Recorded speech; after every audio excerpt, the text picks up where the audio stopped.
อีลาน้อยเห็นอย่างลูก เอาข้างมาให้ยัง เอาข้าวมาให้แมวเหมียว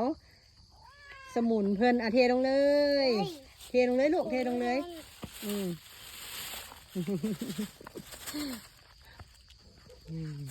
โอ้หิวเมื่อวานนี้ตอนเมื่อวานนี้ตอนแรงบัวได้เอาข้าวมาให้ลืมนะหิวนอนเลยมื้อนี้อีล่าน้อยคนงามได้มาเกลือแมว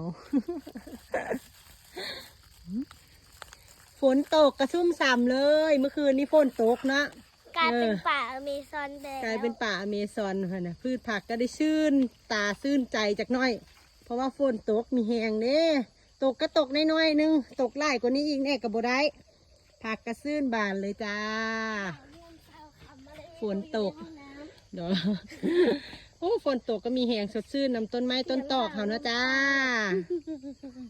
เดี๋ยวแรงนี้ตกอีกเด้อเพราะว่ามื้อนี้กับฟ้ายังมืดครึ้มอยู่เลย แดงใส่